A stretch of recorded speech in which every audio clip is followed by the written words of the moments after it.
Հարգելի պատգամավորներ, խնդրում ենք զբաղեցնել տեղերը։ Նիստը սկսվում է։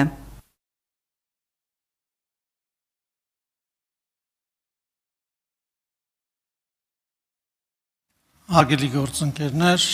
սիրելի հայրենակիցներ,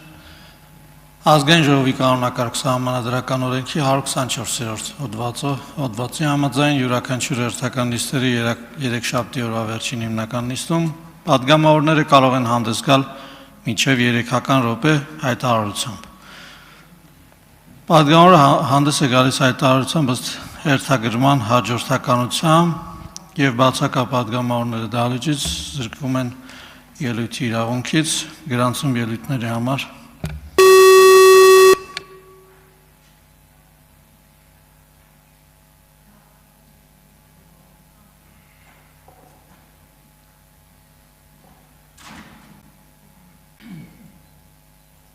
գրանցվել է 9 պատգամավոր Տիգրան Աբրահամյան համեցեք։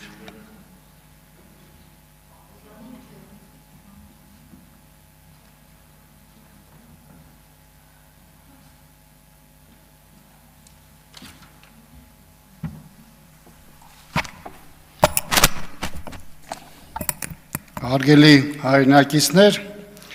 թեև հասարակության որոշ խմբեր ակնկալիք ունեին, որ Հայաստանում լայն թափ առնող ընտրական գործընթացները պետք է դառնային ծրագրային, գաղափարական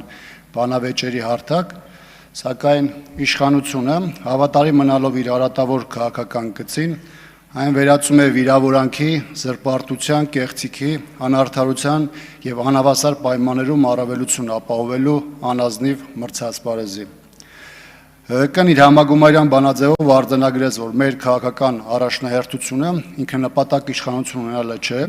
այլ Հայաստանի ինքնիշխանության,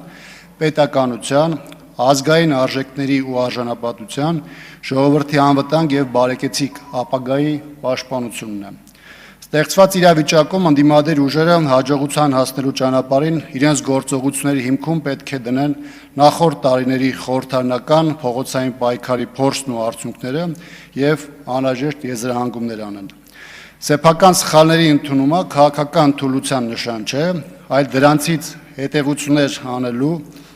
ապագան կառուցելու եւ հանրային վստահությունը ամրապնդելու նախապայման։ Այլ է խնդիրը, որ իշխանությունը բուն ընտրությունների հարցի իր համար շահեկան լուծման ճանապարհը տեսնում է ոչ թե ազատ, արդար, հավասար մրցակցային միջավայրում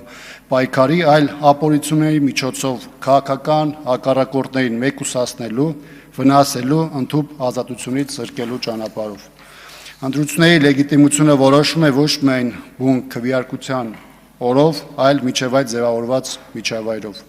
Գործող ռեժիմի քաղաքական հետապնդումները, բռնաճնշումները, այլակառուցության նկատմամբ անհանդուրժողականությունը, վարչական ռեսուրսի չարաշահումը, տեղեկատվական անհավասար պայմանների ստեղծումը, արտաքին ապօրինի միջամտությունները հիմք են տալիս պնդելու, որ խաթարվում է ժողովրդի ազատ կամ արտահայտության իրավունքը, ոչ լեգիտիմ դարձնելով process-ի էությունը։ Ուզում եմ եւս մեկ անգամ ընդգծել, որ հանրապետական իր ներուժի, փորձառության եւ հետեւականության միջոցով շարունակելու է անզիջում պայքարը, իր սատարումը բերելով իրական ընդդիմադիր ուժերին, ազգային օրակարգին հաջողություն ապահովելու եւ երկրի զարգացումը ճիշտ հուն վերադարձնելու համար։ Էմա Պալյան